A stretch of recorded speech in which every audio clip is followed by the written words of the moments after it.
General science series के 36वें video में आप सभी का स्वागत है। साथियों, सामान्य विज्ञान से संबंधित इस वीडियो में हमने 50 वस्तुनिष्ठ प्रश्न समाहित किए हैं। साथियों, ये सभी प्रश्न IAS, RS, SSC, read science, पटवार इत्यादि परीक्षाओं के लिए काफी महत्वपूर्ण है। तो हम शुरुआत करते हैं। साथियों, इस वीडियो को बनाने का मुख्य उद्देश्य यही है कि आपके विभिन्न प्रतियोगी परीक्षाओं में सामान्य विज्ञान के जो भी पाठ्यक्रम हैं उसमें आपको मदद मिल सके। परंतु यदि आप सामान्य विज्ञान के बारे में पूर्व में भी पढ़ते आए हैं तो आप इस वीडियो के माध्यम से अपने स्वयं का मूल्यांकन कर सकते हैं। इसके लिए आपको नोटबुक में क्रम संख्या 1 से 50 तक अंक लिखने हैं और वीडियो में आने वाले प्रत्येक प्रश्न को ध्यान से सुने और जो भी उसका ऑप्शन आपको सही लगता है अपने उस अंक के सामने वो ऑप्शन लिखें। बाद में वीडियो में बताए गए आंसर से अपने आंसर का मिलान करें और इससे आप अपना मूल्यांकन कर पाएंगे।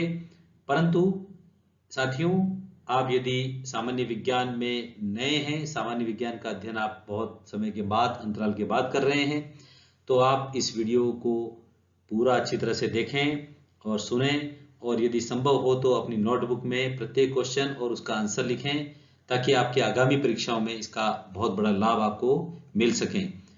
एक रिक्वेस्ट साथियों है, यदि आप इस चैनल पर नए हैं तो चैनल को सब्सक्राइब जरूर करें।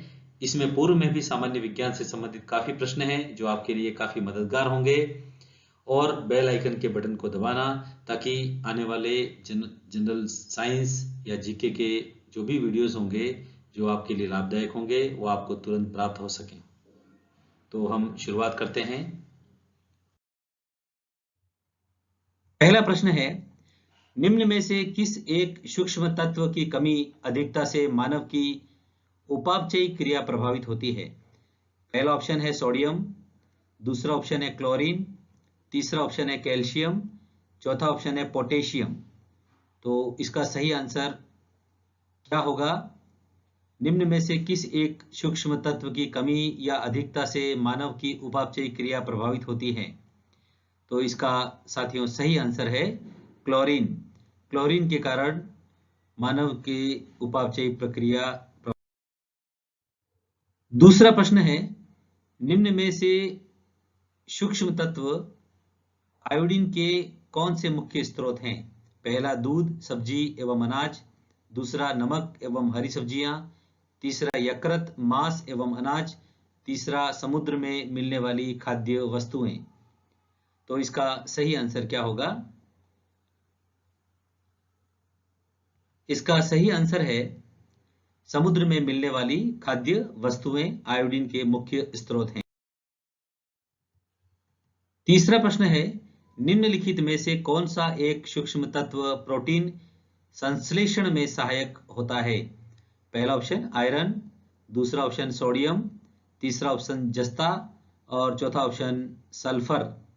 तो बताइए इसका सही आंसर वो कौन सा सूक्ष्म तत्व है जो प्रोटीन संश्लेषण में सहायक होता है? इसका सही आंसर है सल्फर। सल्फर प्रोटीन संश्लेषण में सहायक है। चौथा प्रश्न है, निम्न में से किस सूक्ष्म तत्व की कमी या अधिकता से मांसपेशियों के फटने की संभावना रहती है? पहला सोडियम, दूसरा सल्फर, तीसरा ऑप्शन कैल्शियम और चौथा ऑप्शन पोटेशियम। तो इसका सही आंसर क्या होगा? वो कौन सा सूक्ष्म तत्व है जिसकी अधिकता या कमी से मांसपेशियों के फटने की संभावना रहती है? तो साथियों, इसका सही आंसर है सल्फर। पांचवा प्रश्न है, मनुष्य के दांतों के विकास के लिए सहयोगी सूक्ष्म तत्व है? पहला ऑप्शन सोडियम, दूसरा ऑप्शन फ्लोरीन, तीसरा ऑप्शन कैल्शियम, चौथा ऑप्शन पोटेशियम। तो इसका सही आंसर क्या होगा? मनुष्य के दांतों के विकास के लिए सहयोगी सूक्ष्म तत्व है। इसका सही आंसर है फ्लोरीन। छठा प्रश्न है, मनुष्य के शरीर में यूरिया के संश्लेषण के लिए निम्नलिखित में से किस सूक्ष्म तत्व की आवश्यकता रहती है? पहला ऑप्शन तांबा, दूसरा ऑप्शन जस्ता, तीसरा ऑप्शन मैग्नीज, चौथा ऑप्शन कैल्शियम। तो बताइए इसका सही आंसर। मनुष्य के शरीर में यूरिया के संश्लेषण के लिए कौन सा सूक्ष्म तत्व आवश्यक है? तो इसका सही आंसर है मैग्नीज। सातवां प्रश्न है, निम्न में से किस सूक्ष्म तत्व की कमी या अधिकता से मनुष्य की उपापचयी क्रिया प्रभावित होती है? सोडियम, दूसरा ऑप्शन आयोडीन, तीसरा ऑप्शन जस्ता और चौथा ऑप्शन पोटेशियम। तो इसका सही आंसर बताइए। इसका सही आंसर है जस्ता। आठवां प्रश्न है, मनुष्य में इंसुलिन कार्यकी के लिए निम्नलिखित में से किस सूक्ष्म तत्व की आवश्यकता रहती है? पहला ऑप्शन तांबा, दूसरा ऑप्शन जस्ता, तीसरा ऑप्शन फास्फोरस और चौथा ऑप्शन कैल्शियम। तो बताइए इसका सही आंसर। मनुष्य में इंसुलिन कार्यकी के लिए निम्नलिखित में से किस सूक्ष्म तत्व की आवश्यकता होती है? तो इसका सही आंसर है जस्ता। नवा प्रश्न है, निम्न में से सूक्ष्म तत्व तांबा के मुख्य स्रोत हैं। तो तांबे के जो मुख्य स्रोत हैं उसका पहला ऑप्शन है दूध, सब्जी एवं अनाज, दूसरा ऑप्शन है नमक एवं हरी सब्जियां, तीसरा ऑप्शन है यकृत, मांस एवं अनाज और चौथा ऑप्शन है समुद्र में मिलने वाली खाद्य वस्तुएं। तो बताइए इसका सही आंसर। तांबा जो सूक्ष्म तत्व है उसके मुख्य स्रोत हैं। तो इसके सही आंसर है यकृत, मांस एवं अनाज। 10वां प्रश्न है, मानव शरीर में रुधिर एवं कोशिकीय गतिविधियों और वृद्धि के लिए निम्न में से कौन सा एक सूक्ष्म तत्व उत्तरदायी रहता है? पहला ऑप्शन फ्लोरीन, दूसरा ऑप्शन सल्फर, तीसरा ऑप्शन पोटेशियम और चौथा ऑप्शन कोबाल्ट। तो इसका सही आंसर है पोटेशियम। 11वां प्रश्न है, निम्न में से कौन सा एक सूक्ष्म तत्व मनुष्य के शरीर में रक्त का थक्का बनाने में सहायक होता है? पहला ऑप्शन सोडियम, दूसरा ऑप्शन क्लोरीन, तीसरा ऑप्शन कैल्शियम और चौथा ऑप्शन पोटेशियम। तो बताइए साथियों इसका सही आंसर। ये कई बार परीक्षा में पूछा गया है। मनुष्य के शरीर में रक्त का थक्का बनाने में सहायक होता है। तो इसका सही आंसर है कैल्शियम। 12वां प्रश्न है, निम्न में से सूक्ष्म तत्व जस्ता के मुख्य स्रोत हैं। पहला ऑप्शन दूध, सब्जी एवं अनाज, दूसरा ऑप्शन नमक एवं हरी सब्जियां, तीसरा ऑप्शन यकृत, मांस एवं अनाज और चौथा ऑप्शन समुद्र में मिलने वाली खाद्य वस्तुएं। तो बताइए इसका सही आंसर। जस्ता जो सूक्ष्म तत्व है उसके मुख्य स्रोत हैं। तो इसका सही आंसर है साथियों यकृत, मांस एवं। 13वां प्रश्न है, निम्नलिखित में से कौन सा एक सूक्ष्म तत्व पाचन क्रिया में सहायक होता है? पहला ऑप्शन आयरन, दूसरा ऑप्शन सोडियम, तीसरा ऑप्शन जस्ता और चौथा ऑप्शन क्लोरीन। तो बताएं साथियों पाचन क्रिया में कौन सा सूक्ष्म तत्व सहायक होता है? तो इसका साथियों सही आंसर है क्लोरीन। 14वां प्रश्न है, निम्न में से किस सूक्ष्म तत्व की शरीर में परासरण दाब को नियंत्रित करने के साथ जल की मात्रा भी नियंत्रित करता है? तो पहला ऑप्शन है सोडियम, दूसरा ऑप्शन है सल्फर, तीसरा ऑप्शन है कैल्शियम और चौथा ऑप्शन है पोटेशियम। तो बताइए साथियों इसका सही आंसर। वो कौन सा सूक्ष्म तत्व है जो शरीर में परासरण दाब को नियंत्रित करता है और साथ में जल की मात्रा भी नियंत्रित करता है? तो इसका साथियों सही आंसर है सोडियम। 15वां प्रश्न है, मनुष्य के शरीर के ऊतकों के निर्माण में सहयोगी सूक्ष्म तत्व है। पहला ऑप्शन सोडियम, दूसरा फ्लोरीन, तीसरा कैल्शियम, चौथा पोटेशियम। तो बताइए साथियों इसका सही आंसर। मनुष्य के शरीर के ऊतकों के निर्माण में कौन सा सूक्ष्म तत्व माइक्रो एलिमेंट मिनरल कौन सा है? तो इसका साथियों सही आंसर है सोडियम। 16वां प्रश्न है, मनुष्य के शरीर में अस्थियों की कमजोरी के लिए निम्नांकित में से किस सूक्ष्म तत्व उत्तरदायी है? मनुष्य के शरीर में अस्थियों की कमजोरी के लिए कौन सा सूक्ष्म तत्व उत्तरदायी है? पहला ऑप्शन तांबा, दूसरा ऑप्शन जस्ता, तीसरा ऑप्शन फास्फोरस और चौथा ऑप्शन कैल्शियम। तो बताएं साथियों, इसका सही आंसर क्या होगा? इसका सही आंसर है फास्फोरस। 70वां प्रश्न है, निम्न में से कौन सा सूक्ष्म तत्व विटामिन B12 से संबंधित है? पहला ऑप्शन सोडियम, दूसरा ऑप्शन आयोडीन, तीसरा ऑप्शन कोबाल्ट और चौथा ऑप्शन पोटेशियम। तो बताएं साथियों, इसका सही आंसर क्या होगा? विटामिन B12 से संबंधित माइक्रो एलिमेंट मिनरल कौन सा है? तो साथियों, इसका सही आंसर है कोबाल्ट। 18वां प्रश्न है, एक सामान्य मनुष्य के शरीर में कुल कितने प्रतिशत सूक्ष्म तत्व होते हैं? पहला ऑप्शन 2 से 3%, दूसरा ऑप्शन 0.3 से 1%, तीसरा ऑप्शन 3 से 4% और पांचवा ऑप्शन 4 से 5%। तो बताएं साथियों, इसका सही आंसर क्या होगा? एक सामान्य मनुष्य के शरीर में कुल कितने प्रतिशत माइक्रो एलिमेंट मिनरल होते हैं? तो इसका साथियों सही आंसर है 2 से 3% माइक्रो एलिमेंट मिनरल होते हैं। 19वां प्रश्न है, निम्न में से सूक्ष्म तत्व तांबा के मुख्य स्रोत कौन से हैं? तो तांबे के मुख्य स्रोत क्या हैं? दूध, सब्जी एवं अनाज, नमक एवं हरी सब्जियां और तीसरा ऑप्शन यकृत, मांस एवं अनाज और चौथा ऑप्शन समुद्र में मिलने वाली खाद्य वस्तुएं। तो बताएं साथियों, तांबे के यानी कॉपर के मुख्य स्रोत क्या हैं? पहला ऑप्शन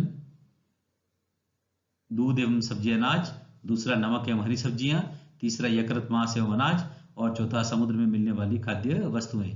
तो साथियों, इसका सही आंसर है यकृत, मांस एवं अनाज। 20वां प्रश्न है, गर्भवती महिला में सूक्ष्म तत्व लौह या आयरन की कितनी मात्रा होनी चाहिए? पहला ऑप्शन 20 मिलीग्राम, दूसरा ऑप्शन 30 मिलीग्राम, तीसरा ऑप्शन 40 मिलीग्राम और चौथा ऑप्शन 74 मिलीग्राम। तो बताएं साथियों, इसका सही आंसर आयरन जो माइक्रो एलिमेंट है वो गर्भवती महिला में कितना होना चाहिए? तो इसका सही आंसर है 40 मिली। 21वां प्रश्न है, मानव शरीर में ऑक्सीजन की कितनी औसत मात्रा होती है? पहला ऑप्शन 35%, दूसरा ऑप्शन 45%, तीसरा ऑप्शन 65% और चौथा ऑप्शन 18%। तो बताएं साथियों, मानव शरीर में ऑक्सीजन की कितनी औसत मात्रा होती है? तो इसका सही आंसर है 65। 22वां प्रश्न है, मानव शरीर में कार्बन की कितनी औसत मात्रा होती है? पहला ऑप्शन 35%, दूसरा 45%, तीसरा 65% और चौथा 18%। तो बताएं साथियों, इसका सही आंसर है 18%। मानव शरीर में 18% कार्बन की औसत मात्रा। 23वां प्रश्न है, मानव शरीर में हाइड्रोजन की कितनी औसत मात्रा होती है? पहला ऑप्शन 35%, दूसरा ऑप्शन 45%, तीसरा 10% और चौथा 28%। तो बताइए साथियों, इसका सही आंसर मानव शरीर में हाइड्रोजन की कितनी औसत मात्रा होती है? तो इसका सही आंसर है 10%।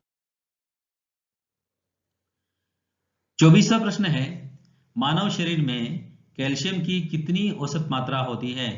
पहला ऑप्शन 2%, दूसरा 5%, तीसरा 10% और चौथा 28%। तो बताएं साथियों, इसका सही आंसर है 2%। 25वां प्रश्न है, मानव शरीर में सोडियम की कितनी औसत मात्रा होती है? पहला ऑप्शन 5%, दूसरा ऑप्शन 0.15%, तीसरा ऑप्शन 0.28% और चौथा ऑप्शन 2%। तो बताएं साथियों, इसका सही आंसर क्या होगा? मानव शरीर में सोडियम की कितनी औसत मात्रा होती है?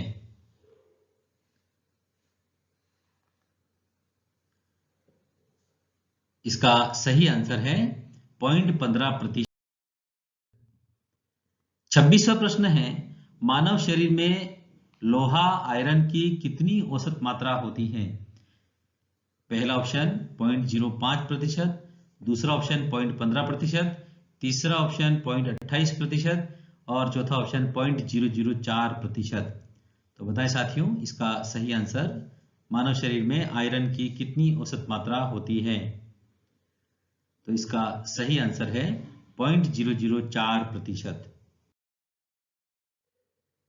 27वां प्रश्न है, मानव शरीर में फास्फोरस की कितनी औसत मात्रा होती है?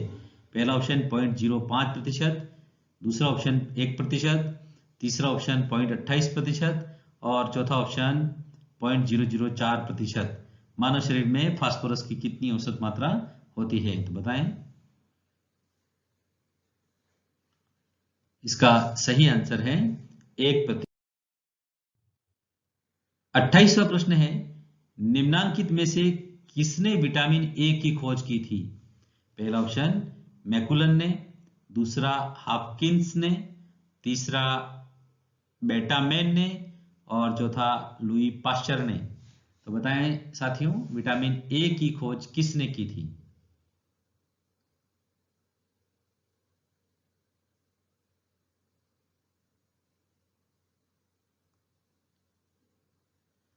इसका सही आंसर है मैकुलन ने। मैकुलन ने विटामिन ए की। 29वां प्रश्न है, निम्नांकित में से किसने विटामिन डी की खोज की? पहला ऑप्शन मैकुलन, दूसरा हॉपकिंस, तीसरा बेटामेन और चौथा लुई पाश्चर। बताएं साथियों, विटामिन डी की खोज किसने की थी? विटामिन डी का मुख्य स्रोत सूर्य का प्रकाश है, तो इसका साथियों सही आंसर है विटामिन डी की खोज हॉपकिंस ने की थी। और बेटामेन ने विटामिन एच की खोज की थी, बेटामेन। 30वां प्रश्न है, एक सामान्य मनुष्य को आहार में विटामिन सी की कितनी मात्रा की दैनिक आवश्यकता होती है? 20 मिलीग्राम, 30 मिलीग्राम, 50 मिलीग्राम या 76 मिलीग्राम? तो बताइए आंसर। एक सामान्य मनुष्य को आहार में विटामिन सी की कितनी मात्रा की दैनिक आवश्यकता होती है? इसका सही आंसर है 50 मिलीग्राम। 31वां प्रश्न है, हल्का कार्य करने वाले एक सामान्य पुरुष को एक दिन में कितने कैलोरी भोजन की आवश्यकता रहती है? पहला ऑप्शन 2200 कैलोरी, दूसरा ऑप्शन 2100 कैलोरी, तीसरा ऑप्शन 3000 कैलोरी और चौथा ऑप्शन 3600 कैलोरी। तो बताएं साथियों, इसका सही आंसर हल्का कार्य करने वाले एक सामान्य मनुष्य को एक दिन में कितने कैलोरी भोजन की आवश्यकता रहती है? तो इसका सही आंसर है 2200 कैलोरी। 32वां प्रश्न है, हल्का कार्य करने वाली एक सामान्य महिला को एक दिन में कितने कैलोरी भोजन की आवश्यकता रहती है? 2200 कैलोरी, दूसरा ऑप्शन 2100 कैलोरी, तीसरा ऑप्शन 3000 कैलोरी और चौथा ऑप्शन 3600 कैलोरी। तो बताएं इसका सही आंसर। हल्का कार्य करने वाली एक सामान्य महिला को एक दिन में कितने कैलोरी भोजन की आवश्यकता रहती है? तो इसका सही आंसर है 2100। 33वां प्रश्न है, कठोर परिश्रम करने वाले एक सामान्य पुरुष को एक दिन में कितने कैलोरी भोजन की आवश्यकता रहती है? पहला ऑप्शन 2200 कैलोरी, दूसरा ऑप्शन 2100 कैलोरी, तीसरा ऑप्शन 3000 कैलोरी और चौथा ऑप्शन 3600 कैलोरी। ये कई बार परीक्षा में प्रश्न पूछा गया है साथियों। कठोर परिश्रम करने वाले व्यक्ति को कितने कैलोरी भोजन की आवश्यकता रहती है? इसका सही आंसर है 3600। 34वां प्रश्न है, कठोर परिश्रम करने वाली एक सामान्य महिला को एक दिन में कितने कैलोरी भोजन की आवश्यकता रहती है? पहला ऑप्शन 2200 कैलोरी, दूसरा ऑप्शन 2100 कैलोरी, तीसरा 3000 कैलोरी और चौथा ऑप्शन 3600 कैलोरी। तो इसका सही आंसर बताएं 3000 कैलोरी। कठोर परिश्रम करने वाली एक सामान्य महिला को एक दिन में 3000 कैलोरी भोजन की आवश्यकता रहती है। 35वां प्रश्न है, निम्न में से कौन सी कोशिकाएं मानव शरीर का प्रतिरक्षा तंत्र मजबूत करती हैं? पहला ऑप्शन हिस्टोसाइट्स, दूसरा ऑप्शन लिम्फोसाइट्स, तीसरा ऑप्शन फाइब्रोब्लास्ट और चौथा ऑप्शन प्लाज्मा। तो बताएं साथियों, इसका सही आंसर। कौन सी कोशिकाएं मानव शरीर पर का प्रतिरक्षा तंत्र मजबूत करती हैं? तो साथियों, इसका सही आंसर है लिम्फोसाइट्स। 36वां प्रश्न है, निम्न में से कौन सी कोशिकाएं मानव शरीर के हानिकारक पदार्थों का भक्षण करती हैं, इसीलिए इन कोशिकाओं को भक्षकाणु कोशिकाएं भी कहते हैं। पहला ऑप्शन हिस्टोसाइट्स, दूसरा ऑप्शन लिम्फोसाइट्स, तीसरा ऑप्शन फाइब्रोब्लास्ट और चौथा ऑप्शन प्लाज्मा। तो बताइए साथियों इसका सही आंसर। ये कई बार परीक्षा में पूछा गया है कि भक्षकाणु कोशिकाएं किसे कहते हैं। तो इसका सही आंसर है हिस्टोसाइट्स। हिस्टोसाइट्स भक्षकाणु। 37वां प्रश्न है, निम्न में से कौन सी कोशिकाएं मानव शरीर की श्वेत व पीले तंतुओं का निर्माण करती हैं? हिस्टोसाइट्स, दूसरा लिम्फोसाइट्स, तीसरा फाइब्रोब्लास्ट और चौथा प्लाज्मा। तो बताएं साथियों कौन सी कोशिकाएं मानव शरीर में श्वेत व पीले तंतुओं का निर्माण करती हैं? तो साथियों इसका सही आंसर है फाइब्रोब्लास्ट। 38वां प्रश्न है, नवजात शिशु में कितनी अस्थियां पाई जाती हैं? पहला ऑप्शन 300, दूसरा ऑप्शन 204, तीसरा ऑप्शन 428 और चौथा ऑप्शन 206। तो बताएं साथियों इसका सही आंसर। नवजात शिशु में कितनी अस्थियां पाई जाती हैं? तो इसका सही आंसर है 300 अस्थियां पाई जाती हैं। 300 अस्थियां नवजात शिशु। 39वां प्रश्न है, वयस्क मनुष्य में कितनी अस्थियां पाई जाती हैं? पहला ऑप्शन 300, दूसरा ऑप्शन 204, तीसरा ऑप्शन 428 और चौथा ऑप्शन 204। तो बताएं साथियों वयस्क मनुष्य में कितनी अस्थियां पाई जाती हैं? तो इसका सही आंसर है वयस्क मनुष्य में 206 अस्थियां पाई जाती हैं। नवजात शिशु में 300 अस्थियां पाई जाती हैं। 40वां प्रश्न है, मनुष्य की सबसे बड़ी अस्थि का नाम है?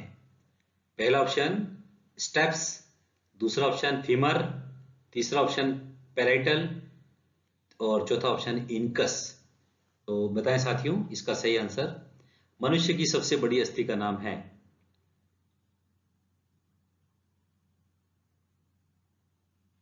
इसका सही आंसर है फीमर। फीमर मनुष्य की सबसे बड़ी अस्थि का नाम है। यह कई बार परीक्षा में पूछा गया है।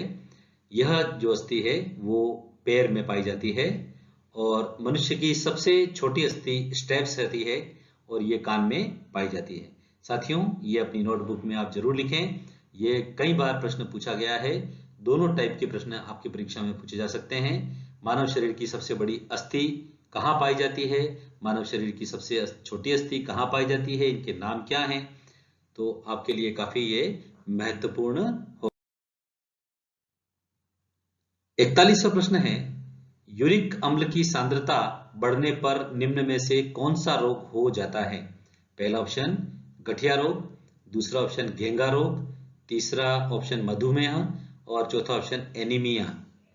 तो बताएं साथियों इसका सही आंसर। यूरिक अम्ल की सांद्रता बढ़ने पर कौन सा रोग होता है? तो इसका सही आंसर है गठिया रोग।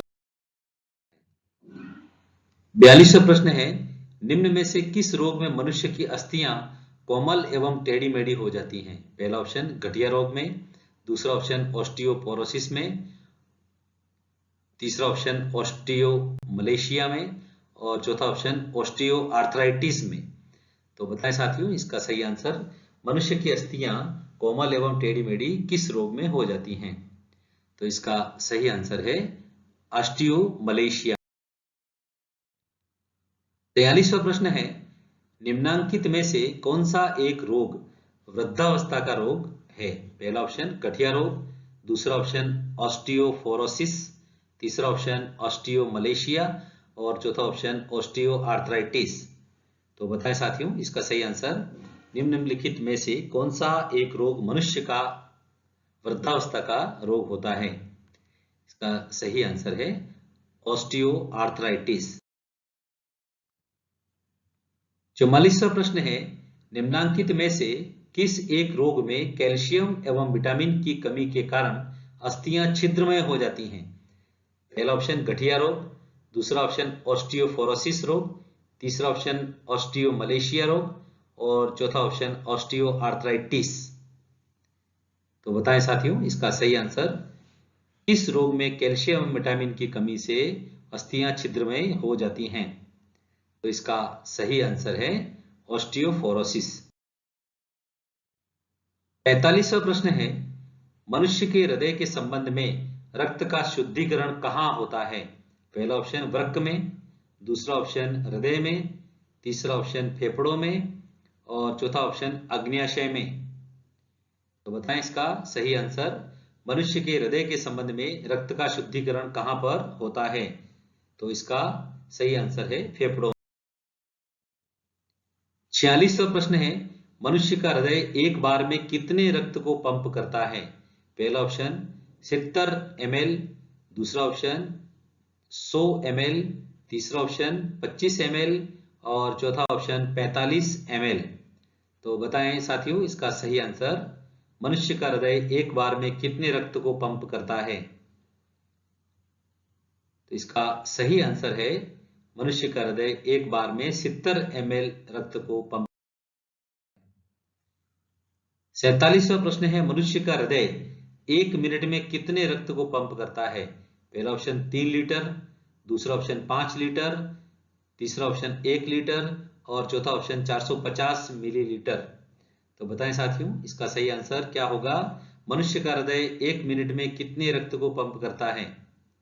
तो इसका सही आंसर है 5 लीटर। मनुष्य का हृदय 1 मिनट में कितने रक्त को पंप करता है? तो 5 लीटर पंप को। यही हृदय की क्षमता। 48वां प्रश्न है, मनुष्य का हृदय 1 मिनट में कितनी बार धड़कता है? पहला ऑप्शन 40 बार, दूसरा ऑप्शन 82 बार, तीसरा ऑप्शन 72 बार और चौथा ऑप्शन 50 बार। तो बताएं साथियों इसका सही आंसर क्या होगा? यह कई बार परीक्षा में पूछा गया है, मनुष्य का हृदय 1 मिनट में कितनी बार धड़कता है? तो इसका सही आंसर है 72 बार और यही नाड़ी दर कहलाती है। डॉक्टर हमारी नाड़ी का जो परीक्षण करते हैं उसे यही कहते हैं कि हृदय 1 मिनट में कितनी बार धड़कता है। सामान्य मनुष्य का हृदय 72 बार 1 मिनट में धड़कता है। 49वां प्रश्न है, मनुष्य के हृदय की धड़कन को निम्नलिखित में से किन हार्मोन के द्वारा नियंत्रित किया जाता है? पहला ऑप्शन इपिनेफ्रिन व मेलेटोनिन, दूसरा ऑप्शन ऑक्सीटोसिन व पिट्रेसिन, तीसरा ऑप्शन एस्ट्रोजन व पिट्रेसिन और चौथा ऑप्शन थायरॉक्सिन व इपिनेफ्रिन। तो बताएं साथियों इसका सही आंसर क्या हो सकता है? मनुष्य के हृदय की धड़कन को कौन से हार्मोन नियंत्रित करते हैं? तो इसका सही आंसर है थायरॉक्सिन व इपिनेफ्रिन। 50वां प्रश्न है, बीटा ब्लॉकर औषधि का प्रयोग किससे बचाव के लिए किया जाता है? पहला ऑप्शन हृदयघात, दूसरा ऑप्शन मधुमेह, तीसरा ऑप्शन बुखार और चौथा ऑप्शन सर्दी जुकाम। तो बताएं साथियों इसका सही आंसर। बीटा ब्लॉकर औषधि का प्रयोग किससे बचाव के लिए किया जाता है? तो इसका सही आंसर है साथियों हृदयघात।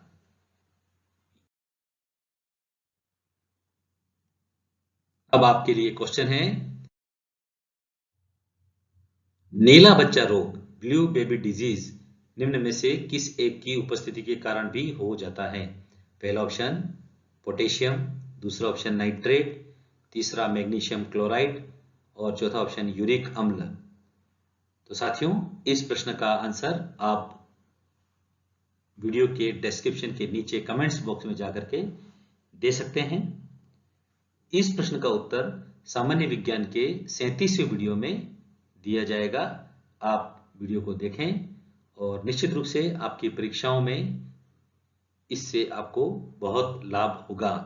एक और साथियों रिक्वेस्ट है, सामान्य विज्ञान के ये जितने भी प्रश्न हैं इन्हें आप बार बार सुनें और यदि आवश्यक हो तो अपनी नोटबुक में नोट करें, ताकि कई परीक्षाएं जो सामान्य विज्ञान से संबंधित पाठ्यक्रम की होती हैं उसमें आपको इसका बहुत बड़ा लाभ मिलने वाला है। वीडियो को पूरा देखने के लिए आपको बहुत बहुत धन्यवाद। साथियों यदि आपको ये वीडियो अच्छा लगा हो तो लाइक करें और यदि आप ऐसा समझते हैं कि इसका लाभ आपके साथियों को भी मिलना चाहिए तो उन्हें शेयर जरूर करें। साथ में सब्सक्राइब करना ना भूलें और बेल आइकन का बटन भी दबा दें। यदि आप इस वीडियो का PDF डाउनलोड करना चाहते हैं तो डिस्क्रिप्शन में दिए गए लिंक पर जाकर के क्लिक करें और PDF को डाउनलोड करें। पुनः आपका बहुत बहुत धन्यवाद।